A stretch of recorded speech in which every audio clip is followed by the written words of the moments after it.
plus de force.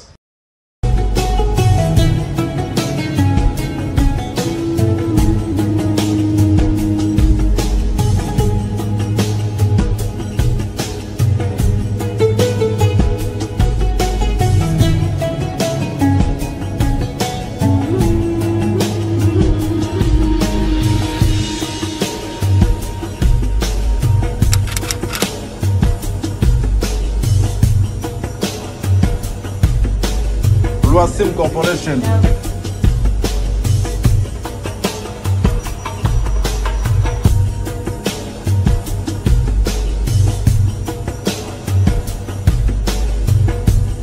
À tous ceux qui veulent entreprendre des démarches pour aller en Europe, qui veulent avoir une facilité pour l'achat concernant les inscriptions des étudiants à l'étranger et aussi pour l'octroi d'une assurance voyage, il n'y a qu'une seule agence, Loasim Corporation, plus 243 82 025 97 50.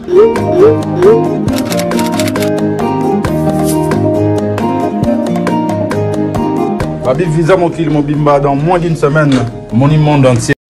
Namaya misonangayo, kolo pusana pembeni, tuimba ye poa, mulami ye. Shalom, shalom, bien-aimés dans le Seigneur, ba papa, ba maman, ba ninga nanga nyo surtout ya Facebook, oyo nyo surtout bozana Île-de-France. Ngai sœur na bino bijou mujinga, nazo bengisa bino un événement moko, eza le 19 février de 14h à 19h, eza soirée de gala de bienveillance pour les orphelins. N'invitez bandeko nyo surtout bozana Île-de-France. N'hésitez pas à venir na journée wana et kozala pona honneur ya ba orphelin. Laissa orphelin, nzamba sepela na yo. Soyez bénis. Amen. Chers téléspectateurs, merci beaucoup d'être nombreux à nous suivre maintenant là et je remercie la réalisation qui est bien assumée par Gaylor et Popo, je remercie Jimmy Sita, je remercie John Bulleri, c'est Bulleri hein, John Bulleri, merci aussi à toi, merci à la grande équipe qui m'accompagne dans cette émission, vous le savez bien, nous sommes habitués vraiment à passer des moments avec des stars, des personnes connues, des célébrités quand même, qui vous parle de tout et de rien. Aujourd'hui, c'est vrai, après avoir suivi ce spot de bijoux Mujinga, qui nous annonce justement qu'elle se produit le 19 février pour une soirée tout à fait caritative pour soutenir les pauvres. Et j'invite d'ailleurs beaucoup des nombreux fans qui nous suivent maintenant à y aller, très nombreux. C'est en France, vous avez l'adresse, bien sûr, suivi déjà dans ce spot. Aujourd'hui, nous avons un artiste que vous aimez tant. Il est passé dans cette émission il y a quelques mois, on peut même dire depuis l'année passée. Il est parti vers l'est de la République démocratique du Congo. Il a eu quelques concerts. Il a fêté ses 10 ans de carrière solo. Cet artiste est avec nous, avec sa chanson qui cartonne, c'est Kulumba. Kulumba, vous le savez bien, Robino Mundibou. Bonjour, bonsoir, ça dépend de l'heure où vous nous suivez. Bonjour et bonsoir à toi, merci. Et puis à toute l'équipe du Digital Congo et tous ceux qui nous suivent en ce net moment. Quoi. Donc je vais un peu rectifier, nous avons 10 ans de carrière solo, 10 ans de carrière professionnelle, parce que je n'ai jamais été en solo moi. Ok. Donc, tu es accompagné par... J'étais toujours accompagné par mes artistes. Donc, les 10 ans que je viens de fêter, c'est les 10 ans, ça fait une partie aussi de Wenge Musica Maison Mère, parce que j'ai eu le temps, j'ai passé des moments... Mais la Maison Mère, le mois si je me rappelle bien, c'était vers 2014, fin 2014. 2014, ouais, ok. Fin 2014. Donc, Sangi Sagina Ouana passage. Musique à maison mère. Ah là, ce n'est pas une carrière solo. On a bima, on est musique à maison mère. On s'en a ça qui va découvrir en 2012. Ok. Bolingo eza poison mortel. Kosala kabla gete na bolingo. On a une chance de pesa vocal moko. Pour na confiance na chance mingi parce que album Nzembo Oyo yango de ça la succès na 4 album eza nzembo etekisa disque oyo nga na yemba epuis nzembo ezalaka te ezalaka projet mo na kati album te album déjà ekenda kosila na Europe bazongi uniquement donc esalaka mwa jeu d'hasard moko boye Werenson azwi contrat na Brazzaville na Masamba Deba mais bango bazalaka na tournée en Europe nga bauti okekite nga sika nakoti wenge sika nga azala na chance mingi ntango nakoti sika mbamo bandosalelanga mpe bapasseport nakende na bango tournée na Europe esali ke mo bamanœuvre esalemaki na mikanda na nga tant ekokaki bavise bimi bakeye biso otikalaka Werenson ne voulait pas me perdre azokende poto maomezone eloko nini oyo nakosalela jeune parce que akokima nayi trop mwana moke il s'est fait kaye kozwa contrat na Masamba Deba il faut avoir artiste biso batikalaka na kin awa bakendaka Europe te eboa ilele Cambodge le drummer Olivier Paul Narev Babomoko Jacques mon artiste belé batikalaka na époque si je me trompe pas to katsaka to rejoindre Werenson bayaka kaka na brigade na héritier auti Europe baye biso to katisi to rejoindre musique à maison mère na Masamba Deba na Brazzaville ayeko bimisanga na Masamba Deba na yeko cartonner carton na salaka na Masamba Deba esali album ikende kosila na bango kuna nde bakendaka tourner na Europe azongisi album awa na kin esila na kin kaka ponga na yemba spécialement ka vocal wana ayebaka yango ozomona mokolo orchestre il faut si tu as un groupe il faut avoir toujours visionnaire il faut avoir toujours intuition na yo motema no zoloba la majorité bato balingaka te aye kasi koyo azona vitesse mingi nana kitomemi Europe te tu vois azo rouler déjà na voiture il va faire $25,000 basali cadeau babilamba poto et tout bato balingi mingi soko yembisi euro en tout cas donc ba leader à lobby mais Werenson ayokaka parce que la chanson Prince de la ville je devais l'interpréter Bimba Namoko. Ok. Voilà. Même moi, des cas de Zalaka. Tu veux parce que comme ça peut battre. Nazoya tant que ça que Werenson alingaka na yemba. Abengi singa na studio na ye tu na zara una lemba na ngaku na yaka kande za ngana so na moniki sa na omo na bouni sa umisanga na lemba na kimi na ngana kima na ngapi na bungi na nga. Na bungi penza na bungi. Ayo lukanga ya studio babengo za wapi na ye studio ba na yembi vocal oyo mono cho yemba oyo après maramu komi bien vocal nzembe biminzi bibani succès et komi ba tourner boye ba motikanga na okene ba voyage te mona vocal e cartonné mona na pode mutu so yemba vocal na e salima na mte na wongi musique à maison mère bato biloba loba bakene bisa Werenson makambo dele makambo dele kake baza bato ba église moko boye et tout muninga na ye akimi abendio visa akimi ake Europe ake sa album yep c'est la même chose quoi mon vitesse soit na no memie poto teta ba vitesse soit na ngo et pas okima en fait donc faut le déjà que étouffé donc bah étouffé bandiwana donc voyage au Kendaka tata voyage à Bandunga bah tikio et tout donc j'ai passé trop na yembi na côté à peine et puis na passé 3 ans à Calvaire na kata uni musique à maison mais en même temps on a fêté 10 ans na sangi sina ba né musique à maison ça se comprend donc les appels na on fêté 10 ans de carrière professionnelle. Voilà, donc il y a un salapé, de l'homme a condamné à Werenson, grâce à Bolinga Zalaga Nango, aujourd'hui c'est lui qui profite. Oui. Quand on parle de Robin, on dit à Lésion, à Werenson. Donc ce qui peut, on peut la musique, donc ce qui peut ayembisa ngate ayokaka batunde babanda koloba ayembisa ngate heure na za pena histoire te awuni musique à maison mais na opportunité où ya pesanga donc et sali kano lelo histoire ya Robin Mundibo tourner tout autour ya awuni musique à maison quand c'est ba lo bato bazo défendre une musique à maison mais lelo donc bacha na penga je me sens bien de l'autre côté je sens que non Werenson aussi se sent bien que naza parmi ba fruit na. Donc, Robino Mundibou, on va faire un tout petit peu le tour de l'information. Tu es artiste. Ozomona makambo ezoleka na mboka. Tochoku fait la artiste Muramne na mboka na biso. de FAO. Mais yo, tout le monde a goûté?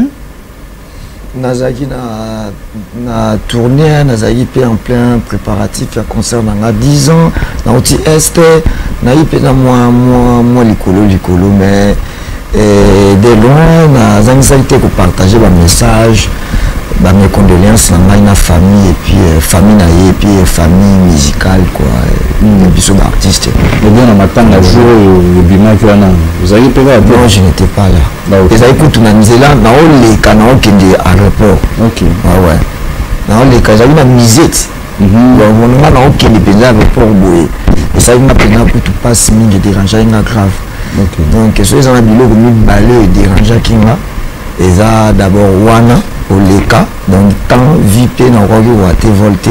Dans ma campagne Saint-Luc, étant comme un report, c'est trop loin de ma bouchon. Donc ça y est qu'il n'a même pas au à 5 minutes. Et puis voilà, donc parmi les blocs, il y a choqué une penza, dans mon continent qui nous avons et dérangé une penza grave. Et là, il y a mis balai dérangé qui n'a dans Hollanda quoi. Arrivé à Accord et Corbillard ou Batia qui vient à Bissau. Corbillard en tout cas il dérangeait qui n'a pas grave. Il dérangeait qui n'a pas très très grave et interpellé même à Cambébélé dans la vie quoi. Donc et après moi bah nous bien belé bah artiste va se servir bah les mots tout ça n'a pas été qui sont là. Bafo c'est bimi, comment famille zaki wapi batu ba minzembo imikwa sangisa ki ba artiste ba pesi bango bambongo soit des en transport manda chanta seliki koto batangi bato bale ba chaka Congo tout ça vis-à-vis matanga nyonso na Congo kaka pesa ba désordre ezanga ka terre donc ezanga te pour les artistes artiste amené na kufaki matanga nyonso tana ba quartier kaka ondo kinani kingani donc après matanga banduki bazanga raté avant matanga donc na ba commentaire mingi ta ça mais ngas biloko mi balé déranger nga particulièrement et ça d'abord comme on a Corbillard wana obatiaki et venabiso jour qui et comme nous autres kitaki na rapport nga vraiment déranger qui nga grave et puis nande na banda ko le kanzela na okende aéroport na banda voyager si me trompe pas na banda okende Lubumbashi na mo lo mo vite fait na Lubumbashi donc ça il m'a peine moi choc quoi. D'accord. Revenons aujourd'hui l'un des artistes héritier Wata ou toi au na maison mais à place aux Zalaki a mené orchestre na Mikili Batamboli. C'est quoi quand même ta lecture? Il y a Makambu, c'est vrai, tu as une période difficile, il combattre la bino mingi na mboka poto, il y a quand même accueilli à Betty moi tout en France, à comme en Turquie, na période combattre la bino musique à moi et à moi pas si kuna na mboka. Quelle lecture tu fais quand même il y a moi babisika na yon soit tamboli Héritier Watanabe, déjà moi, de mon côté, je le félicite beaucoup. Parce que parmi les grands musiciens en Mboka Nabiso, donc ceux qui n'ont pas tanga bateau grand. Grandeur les a karaté pour moi na album na koyemba banzimbo kitoko et tout. Moi grandeur c'est na tchaka mutu na kontara mutu grand.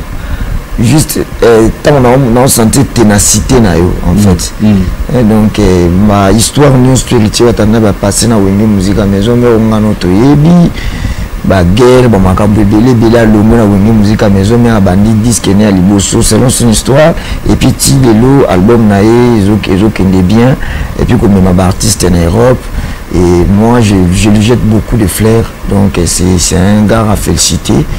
Et donc à éviter qu'il y ait polémique donc polémique et bêta na barté polémique et polémique au sala auto na le bango des fois na linga polémique mais polémique il y a toujours koluka biso en fait et le mois penza kuna ngo motie koluka Donc, et le cacaï, mais il faut savoir toujours éviter. Éviter quand il faut répondre bien.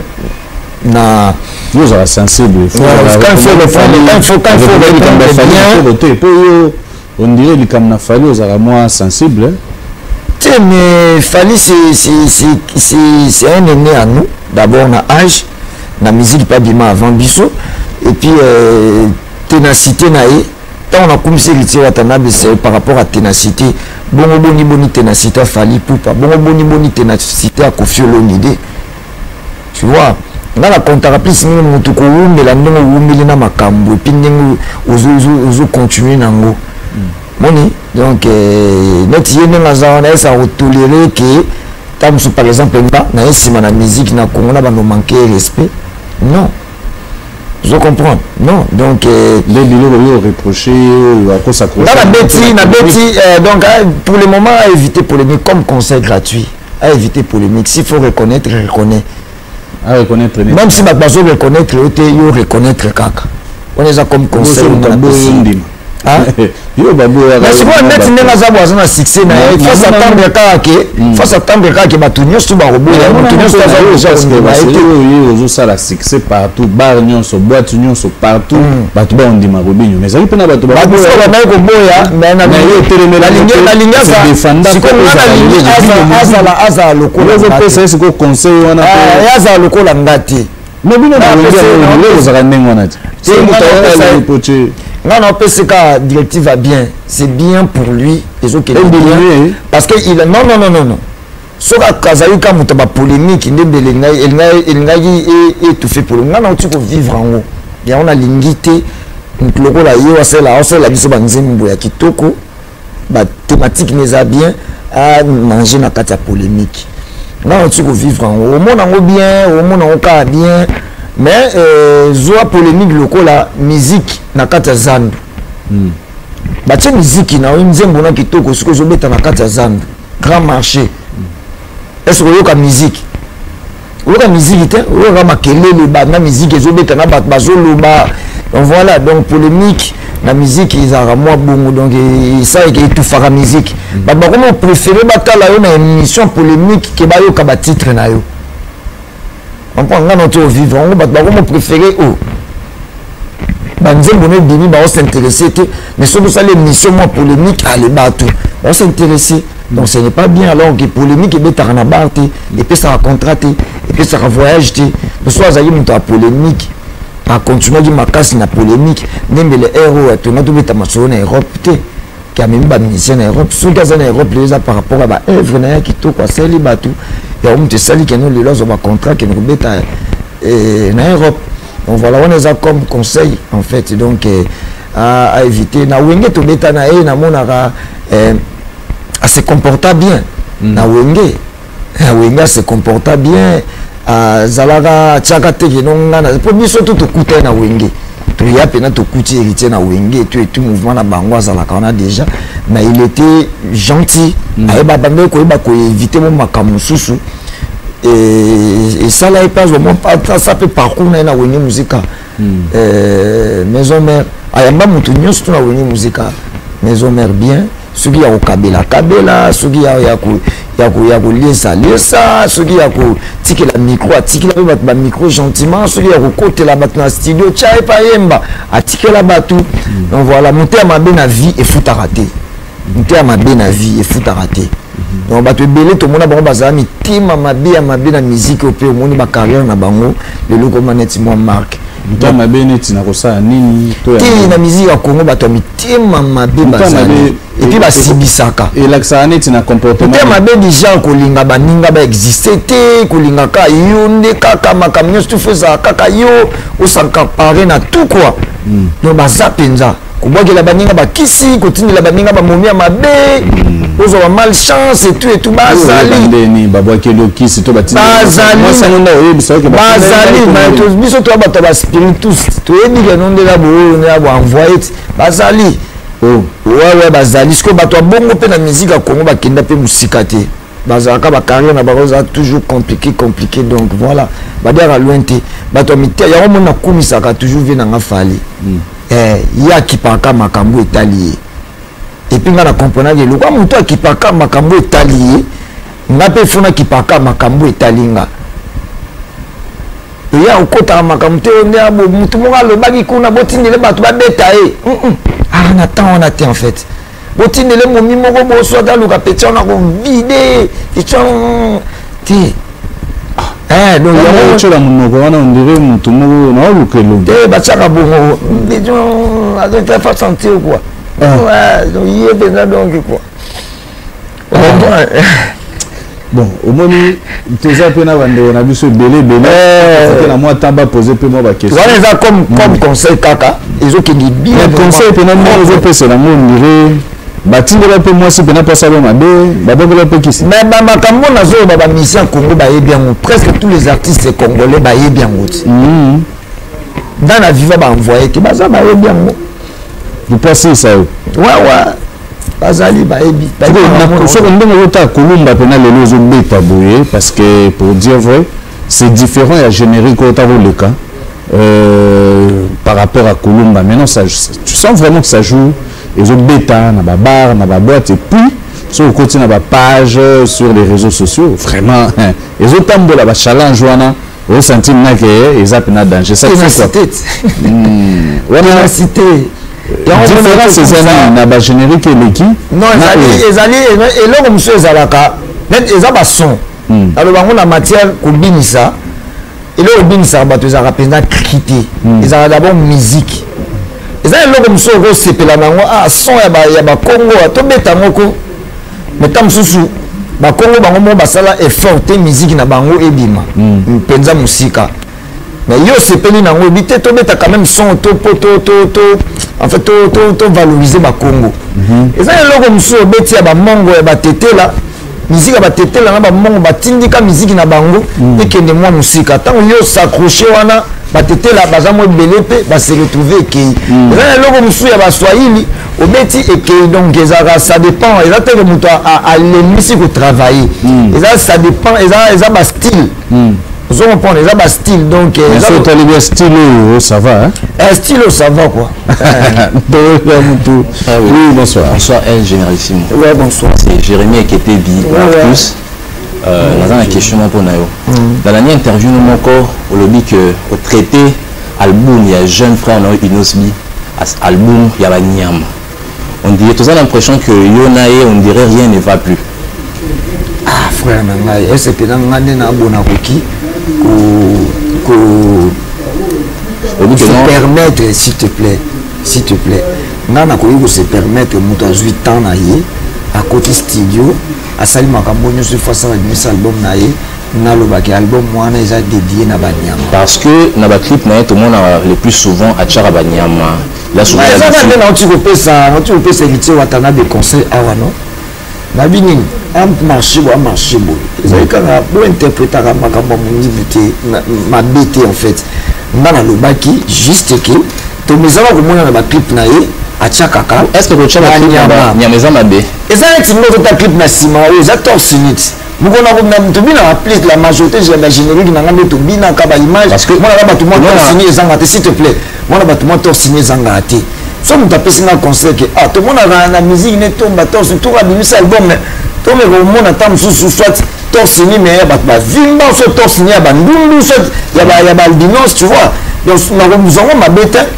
ils ont le logo ba mesana ko mona na kati ba single ona bimsara parce que tant on a bimisi album mutu so apesi na tam so conseil particularité na wala mais le ko les album et le ko no sala ka za particularité na mais le ko na za album le ko améliorer ce ko le ko no sala pour ça la monotonité quoi voilà de c'est ça le conseil na pese ka conseil na misana atika na misana ko mona bantaba na ba clip na yi le ko la exploiter ba nyama trop donc le ko les album ils a ba titre mo ebele tout ko asa pe ou soit donc ils a ka antabate soit chata mongombe mongulu moi lapin moi nini et ça moi donc pese conseil abakisa ba nyama na ba image na ba santama s'il faut le noter album ya Inosbi Ochobimana décembre s'il faut noter sur 10 na uta ko album wana lobby na uta ko album wana lobby penda na zone penda temps ya ko album ya jeune frère na biso Inosbi na zupena tant ko kango bien noté sur 10. C'est moi j'ai l'impression ils ont pour noter ils chantent déjà bien ils chantent déjà bien ba demi tout ça na kati kuna te ba parole na ba mélodie il y a bien en fait mais ma belle amie on a fait remarque boy ba to ba ki ba kati on a ndi moi ce que moi j'ai remarqué en fait même dans la ka à l'autre ndoto na la mungina ba sentiment na ba émotion na azoye ba selon donc c'est un album dédié vraiment à sa copine. Vraiment. Ce que moi j'ai remarqué, la copine d'Inos, ici, il a une copine, moi, en tout cas, son gars a l'ingake Penza. Oui, c'est Rebo. Si je n'ai évité dans mon envoi dans les réseaux sociaux, j'ai évité en fait. Donc, si je me dis, c'est un album, quand il dédié à sa copine, c'est qui? Elle est une femme. Donc c'est un album dédié à Rebo. Rebo et toutes les femmes en fait. En fait, moi personnellement, j'ai l'impression que les femmes amoureuses, beaucoup ça ont polémique. C'est polémique. Et c'est ce qui m'a dit. Mais c'est ma Kulumba. C'est une musique qui n'a pas bien. Mais partout on a Kulumba, namoni batu bazoli na plus là basi. Attends la vidéo challenge tu vois que la majorité zaka basi. Ils ont dédié na basi partout ce qu'on est parti kata et pongi tu sens que non ni bali bazobina donc c'est un peu ça comme ça j'ai l'impression que comment na il y a une simba li sous penza to lingara penza li sous depuis à traiter des petits na note vocale na mémoire sur qui l'arabe sur les réseaux sociaux on a mon arabe ouais c'est ndapena et le moins de la mutu moi na le rôle Inos bi na âge na yi azana ba 20 quelques dans la bêtise de 30 quelques ata benga petit est-ce que na pena ko dire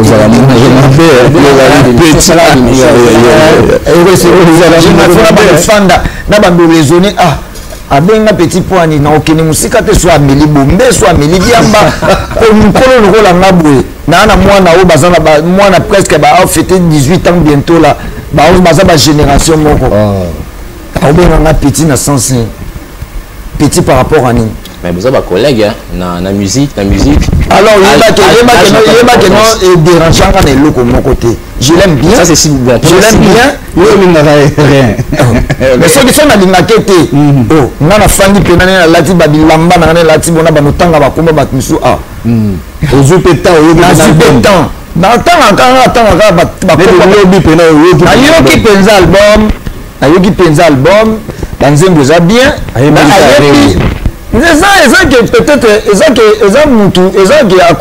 Copine na ye copine na yembeli wana nzembo so eza combien copine na ye wa yembeli aza moi site c'est que c'est un album dédié na basi nyonso ya mokili en fait pourquoi dévaloriser bongo dévaloriser moi na moi si o ya yembeli c'est sa copine a lingaka ye.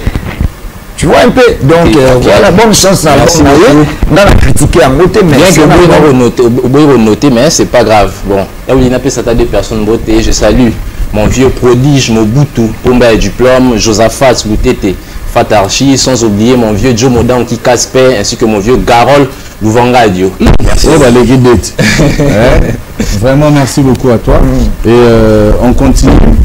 Robino Mundibou, c'est vrai que je le dis toujours, t'es trouvé un peu cru dans ma réponse nayo. Pourquoi tu es trop direct au fait Namram? Soit ta chose les bateaux. Si on peut na répétition c'est ça la reproche brutalement. Dès la lobby boy. Il va se passer ma carrière moulaït. Et l'album si je ne me trompe pas les bossos. En ça deuxième album consciemment. Maman ben na lobaga. Ba so ngo mabe.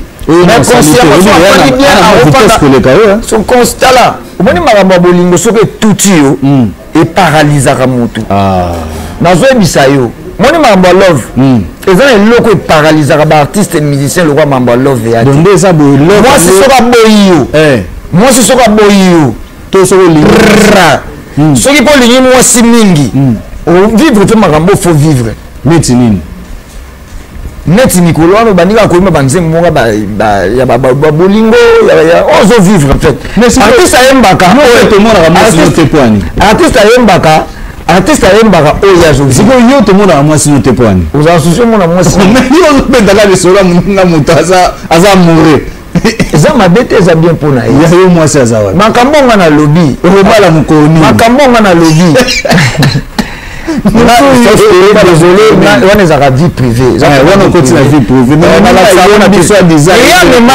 amema privé na ye na télévision c'est tout à fait normal to commenter amema ngo na télévision mokolo nga mpe na omema privé na nga na télévision bato bakocommenter c'est différent. Voilà, nous prenons une autre question. Bonsoir, président. Bonsoir. Bonsoir, Robin. Bonsoir. Moi, c'est Dorciana Bofenda. Dorciana Bofenda. Question de mes abonnés, Robin, où est la maison mère? Vous appelez un artiste, vous avez une génération, la maison mère, ça a fait un orchestre, un musicien, orchestre à Paris. Est-ce qu'ils auront souhaité un jour, au même appel groupe Mobimba, na ba danser, artiste et tout à Paris pour un concert? Au moni botika cause la complexité à Europe. C'est ça le problème.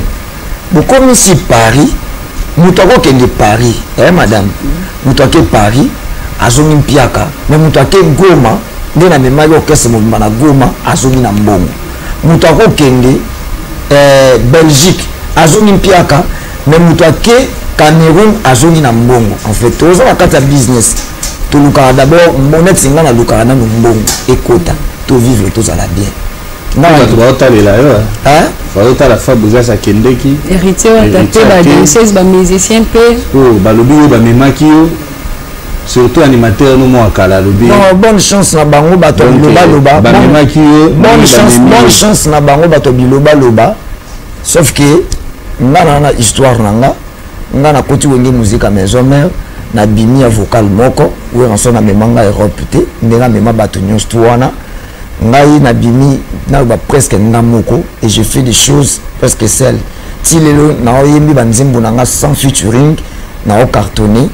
Donc voilà, je fais mes choses comme je vois, comme je sens et je n'ai pas le temps, je n'ai pas na pesa bango ba mission nanga baza ba artiste soyo ba lemba ba avion. Toujours kenda toujours ma goma to kende beta les 5 hein, les 5 dans festival à Mani orchestre Mobimba. Après les 11 tours de Cameroun.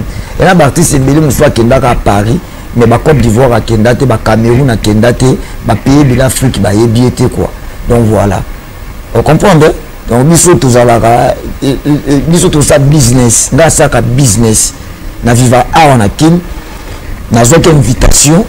Il y avait un famille pour que nous bêta na hôtel Accor Arena. Na Kenda, na sali 20 jours. Ou fallait na en Europe na Kenda na bêta. Mukolo na rejoint production au Kenya bêta na Europe na salle moko boye na Europe. Au monde to kende non le quoi toujours une production na té. Tout que ça na Europe en fait. Héritier a joué qui production au Kenya bêta festival ya ezali festival na nani na quoi na Espagne. Vous comprenez ata beti bakati batali basali tour na Paris. Ça les répétitions. Bon, on a samedi c'est Europe comme ici au Kenya comme ça répétition après zone.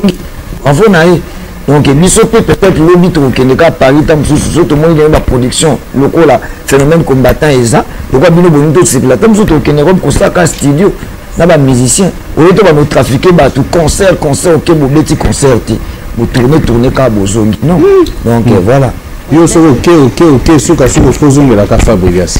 Nazongeli mutu te en fait nga 2022 to continue zo kipe kama makamunanga et puis na bato na moni ke nakoki kopesa conseil na musique ya Congo to pesa conseil ouais na olinga carrière nezo kende soka zongelo na TV a expliquer que yo repé conseil te aller au siliki te aza mutu aza maila bongo nchiki aza mo maila na ebaka na ebike o na kopesa conseil o na ko soutenir te longa ko baluka héritier moi maïla bongo ya tête yango mona eba batu nanga nino na bik na kopesa concert ozongo mabete. Ouais, deuxième question à profiter. Pourquoi banzembo na ba titre to bimse ça toujours censuré mais batu babinara toujours yango. Secret no eza la nini. Important moi batu babinara. Secret na mesa travail. ils a travaillé au monde avec l'ongue dans un kitoko ngai deux mon ngai na kitoko ti mon na mo l'ongue bebaka donc comprendre ngal souti donc ils a j'appelle bilongi na ba clip za katamzu nzimbo wana iliki makasi period wana kobinisa bato bakanisa yango eza bomesano eza facile kobinisa ya facilité musique ya pasi na Congo eza musique osala ya kobinisa ya musique elalisaka bato pongi te donc soki okatanaka pongi quoi et puis soki obandi kobinisa na Congo obandi okotisa mbongo okomi mpe star okomi mpe moto ya succès okomi moto ya kovoyage obandi ofanda trop te na kini obandi obeta trop te na kini baconcert no bandaka aux apis mingi libanda ozokenda kozobetaka beta. Félicitations déjà pour la Kulumba parce que nous avons vu quand partout on merci pour notre témoignage. Merci beaucoup. Là j'ai fait mes clins d'œil à Ange Boffin dans la paire rare et à Christiana James Kambil. D'accord, merci. C'est gentil.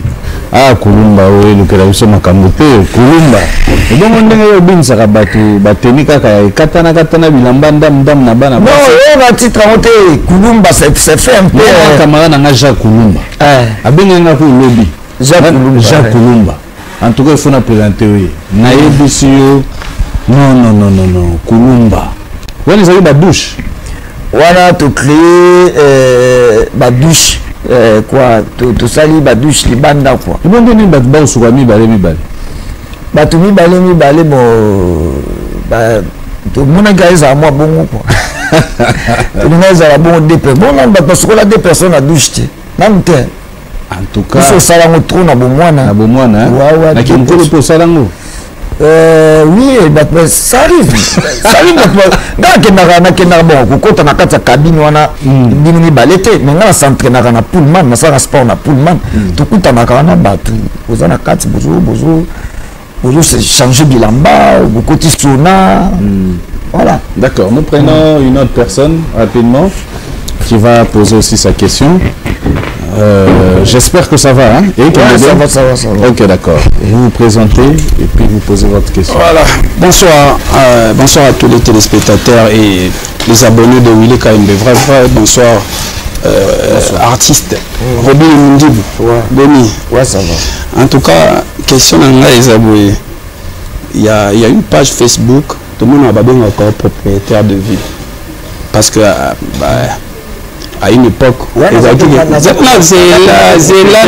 sa question.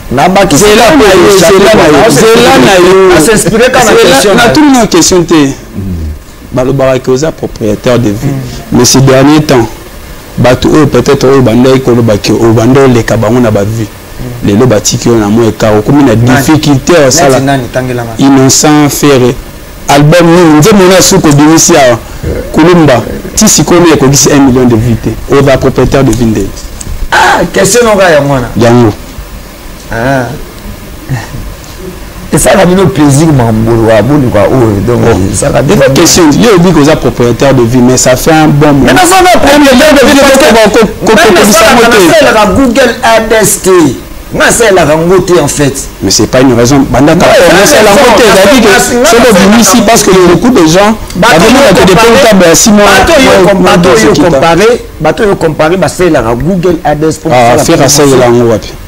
Bon, na vu moi tant à la bilo ka vient parce que oya bandani que ça la Google ADS na wa ça la la mastoyo ka na ba télévision to yo ka de ba critique ba mo to yo ka ba polémique c'est que yo pour annoncer la parce que daki likolo tu vas jamais ko saler la ngo tant ba benganga et puis na félicité pas joana o benganga ba benganga propriétaire de vie ba na félicité bango wana zaka ba jaloux ba ningi to répéter te poto comme moins parce que faut tout répéter pour tout mettre concert bien tout ça studio bien donc celui le big est non roi des répétitions aux lingots décourager en tout cas ça même mingi ba concert za la mukien concert bon c'est quoi yo lina beta concert ba beta ngondeni concert za publicité concert faut attente tout ça beta na gomat to beta na gomat to beta na Bukavu to zongi to yo beta na millionnaire na beti 10 ans de carrière na millionnaire mais li cela s'il vous plaît na millionnaire les millionnaires club bato ba beta na millionnaire club ba yebi millionnaire club ndenge dundaka bato ndenge liaka bato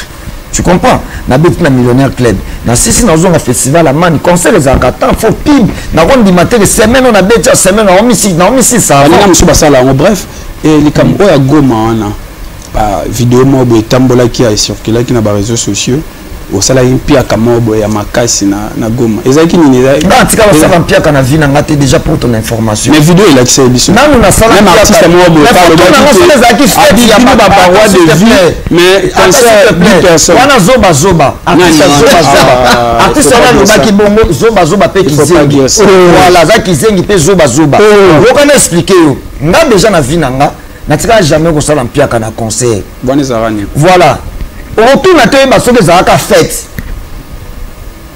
mais fête ba bengisi robine bato ba été ça mais eza tozana neza bubiso to na kin est-ce que ni na est niveau ba respecter couvre-feu obi niveau ba respecter couvre-feu na est ba manifestation to esa na est boto na ba keno ba betana na ba est ce n'est pas facile pour le moment ma conseil aux betana est et ça va ba plein pour na couvre-feu bango 21h pena pion bakangi et en plus biso ezate ko barrage les cas au sur la bien na butu batiki non olala wana surtout na Bukavu kuna ba pem ozokuta na ba pem il s'est fait que biso tozoa ko beta to beti bona de la programme bien to beti le 31 na Goma les premiers photo beta na Bukavu les deux photo beta na Bukavu bato ba fanda na est ou ba la émission ou ba yebi le 31 bo beti les premiers bato ni ne 4 no bokende na Bukavu parce que il faut que na bateau na lac disons déjà toi na production les premiers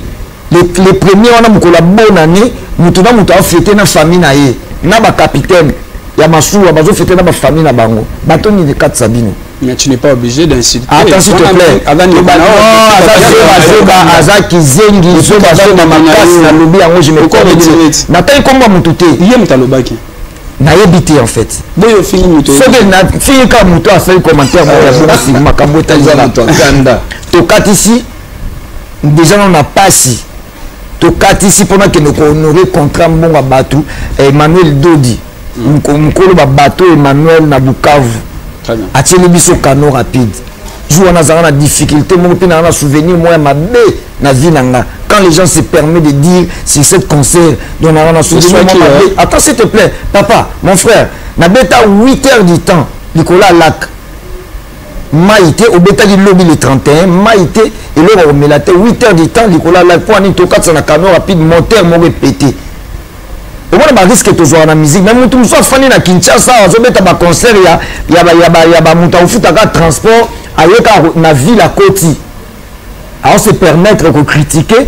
mutazo mema ba OK alors même groupe na ye na ba voyage mutazo ke no beta ailleurs en fait ça critique te non ça critique ya buzo ba mutia mabe on monde ba kinda musika te ba to bon en fait tu comprends un peu on a ça 8h de temps canon moteur mo péter biso likola mai toujours kende donc ça le roi bo tambola makolo likola lac siko to komi nini 20h30 na Bukavu boge le beta na soirée mo bona fête ba ozela mundi waya te ba fête ba na aussi ba kende na ba ko 10 personnes na keta 10 personnes na ina ke attends s'il te plaît na ke ko honorer contrat nanga merci beaucoup vous comprendre voilà donc bato ba sala ba critique bien nazali grand prêtre pour la musique au Congo oyo na voyage na roi de toujours roi on mona tezo kende merci beaucoup sans tezo kende baba il faut savoir apprécier l'homme à son époque vraiment eza époque nanga mundibu na sala makamune na sala bonga moko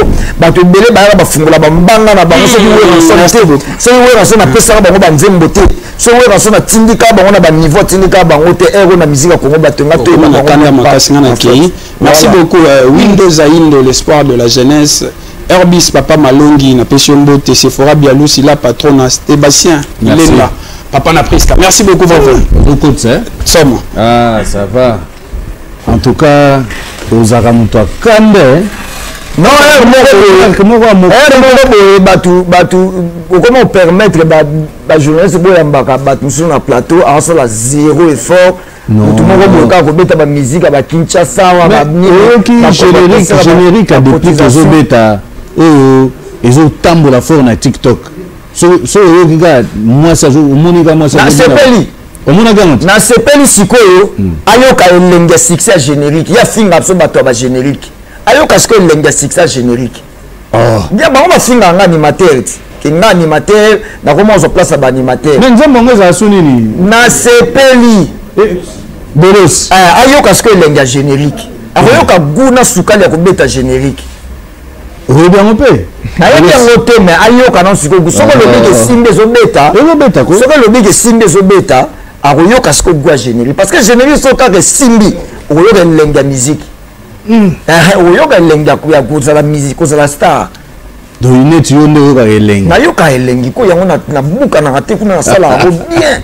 Bien, trop bien même, la négligence raté. Nous prenons une autre personne pour poser sa question. Bonsoir Robin. Bonsoir mon frère. Ça fait longtemps, bonne année.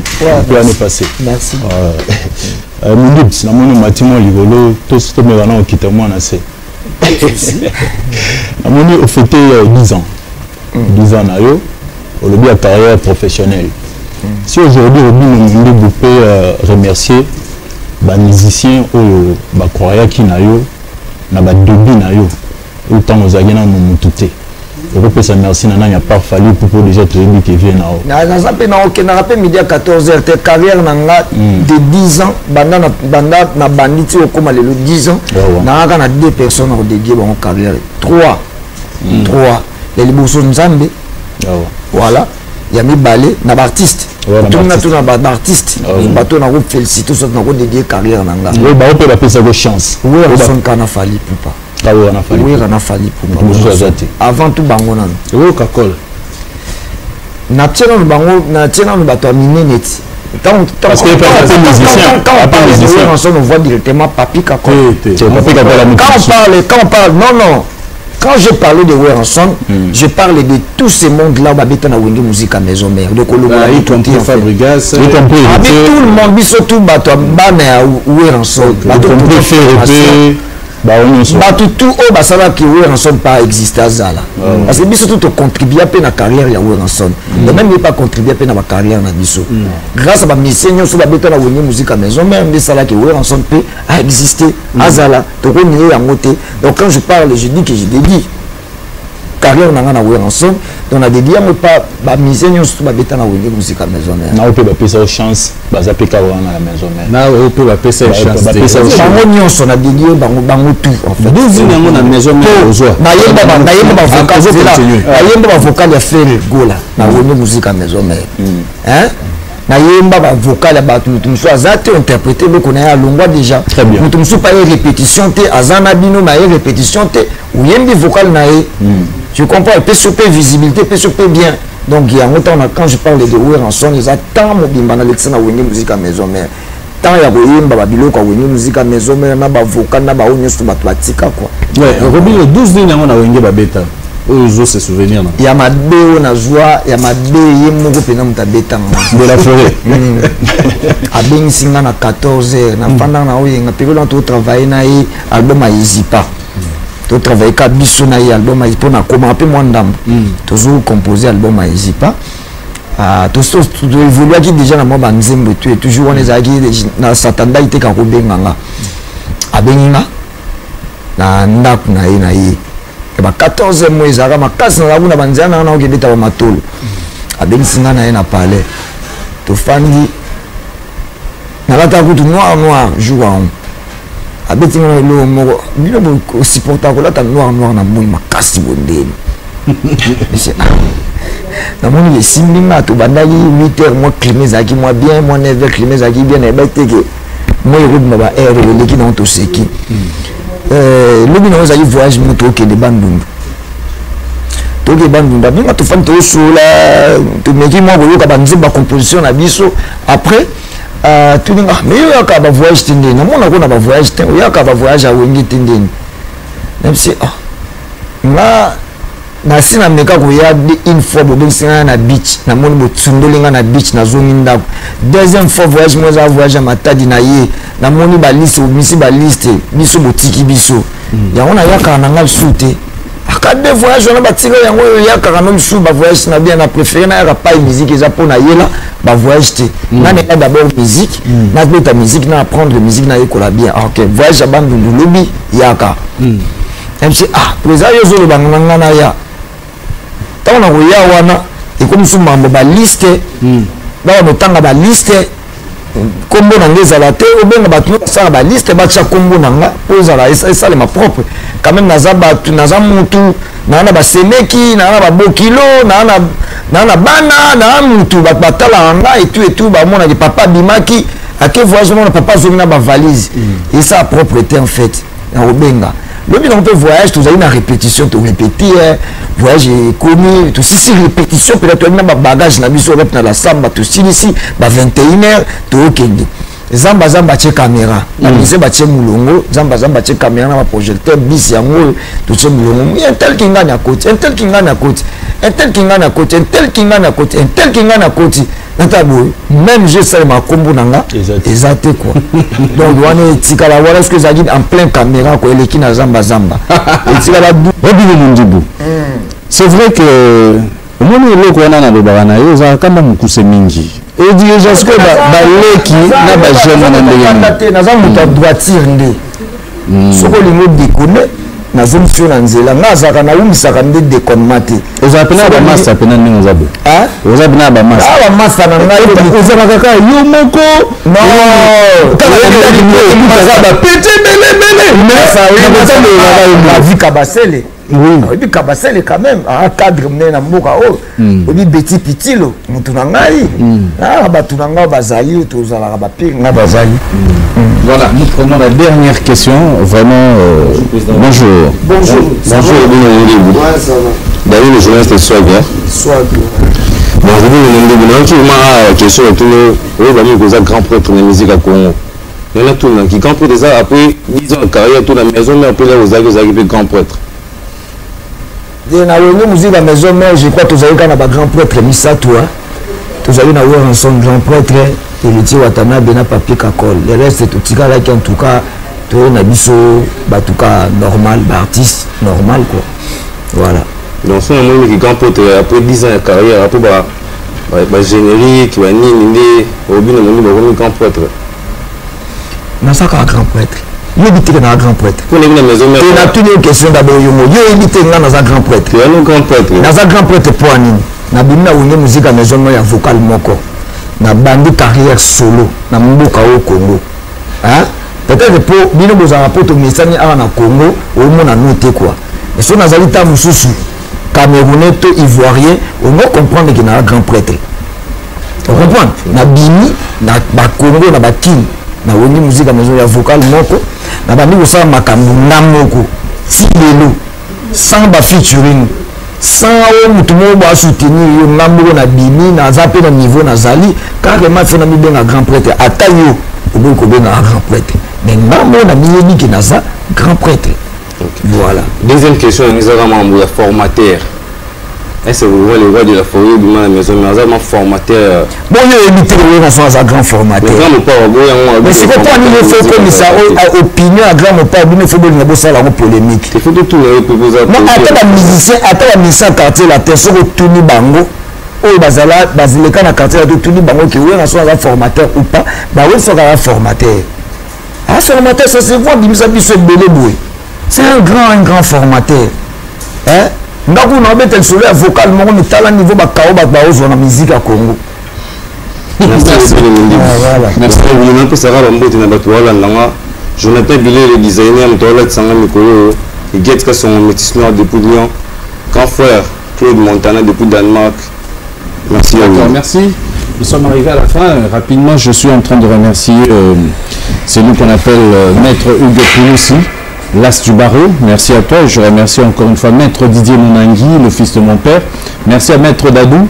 On est toujours ensemble. Merci à tous ceux qui sont en train de nous suivre. Patrick Chirou, Assemblée nationale, merci à toi. Dadi Chic, merci à Eric Samabi. Je remercie encore une fois de plus toutes ces personnes qui nous aiment et qui préfèrent bien passer des moments avec nous. John Omondo depuis la France, Jonathan, salutations à toi et je remercie Nadar Joker depuis la Grèce. Merci à toi aussi. Et n'oubliez pas toujours que nous sommes ensemble à Kinshasa. Nous avons l'architecte Maxime Kanene qui est présent. Salutations à toi, grand. Vraiment, merci infiniment. Redonnons un petit mot à tous les téléspectateurs. Et encore une fois, félicitations pour Colomba qui continue à jouer. Et challenge Pena. Rambalo, ce qu'on a mis tout dans bateau, ça va challenge wana. Yo pour na bango, to ça bango ke deux à la bajara ba fait le lata, tam so lamba et l'axara moi nzoto, moi ba partie intime, vous appelez la critère hein. Non. Là, d'ailleurs vous la bureau na muté et partager la vidéo. La challenge wana. Ouais. Pour ni ba c'est basé belé ba mbali muké. Bon, c'est une chanson aimée la majorité de la bazole nous a bassi hein. D'accord. Des spectateurs. Merci Nayo. Merci. Nani on une opportunité avec le canal plateau Nayo et rendez-vous les 5 na Goma festival à Mani. Nous serons là pour vous donner l'ambiance. Continuez de consommer toujours Kulumba et puis le 11 février nous serons précisément à Douala, Cameroun Douala pour un show au festival Top Fête de la Jeunesse qui aura lieu à Douala le 11 février. Donc, à part ça, le programme Nazo Studio, nous avons préparé l'album Nanga où on a annoncé depuis Kala, donc il y a badi presque le préparatif Nango quoi. Donc, bientôt là, tu vas annoncer date de sortie dans l'album. On continue toujours à consommer, tous les la plateforme de téléchargement. Et puis, on a profité de l'occasion pour nous ça bon week-end. Hein? Donc, bon dimanche, les défenseurs des opprimés, Pascal Nyembo, Ravi Kabasile, donc Pascal Nyembo, les défenseurs des opprimés, donc je profite aussi de l'occasion pour saluer sa femme Sarah Ndaya, mon grand frère Ricky Sengel depuis Belgique, Abed Achour, le patron de Gosse, hein, donc il y a Teddy Lito, bon dimanche à toi aussi, Guigui Palmi la Palmeri, Boss Ibra, Patou Service, Igo Zanga, Aigle de Kawele, Chibilé il est mon ami, mon frère, donc je te salue, d'où la Sébilele, donc Dédé mon gros le designer, donc Bani Chandou, les Chinois congolais, hein, donc voilà, le président Yves Soal, le président Olivier Bierlin Aigle. Merci. Merci beaucoup à Patricia, le roi Kalala en direct de Lubumbashi. Je le dis toujours, il est ni Facebook, ni WhatsApp, ni Viber. Le docteur Jeff Djadine Teta, don de Dieu. Merci donc à lui. Et merci à toutes ces personnes qui nous aiment beaucoup. Donc ça serait un très grand plaisir de vous retrouver prochainement. Abonnez-vous sur Willy KMB Vrai, votre émission qui passe chaque samedi 21h40 sur Digital Congo et le lundi à 16h. Au revoir.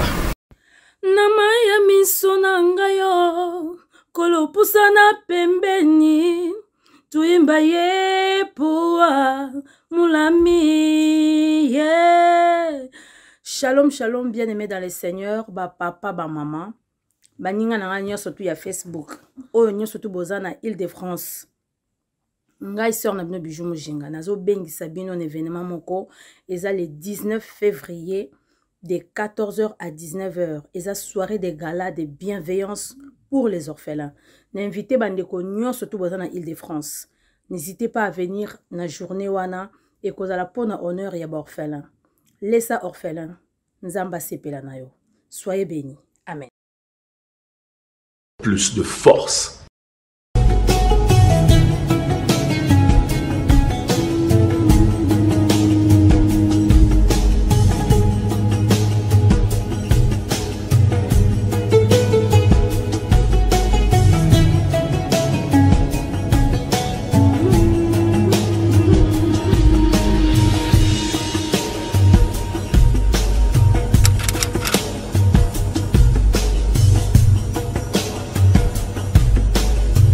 Sim Corporation.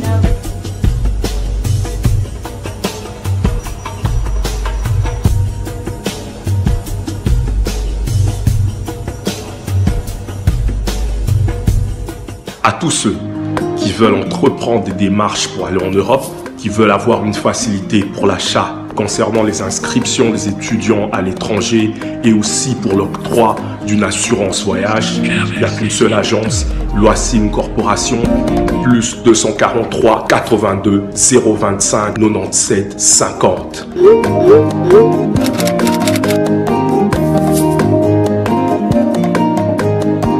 Babi Visa Mokil Mobimba dans moins d'une semaine, mon immonde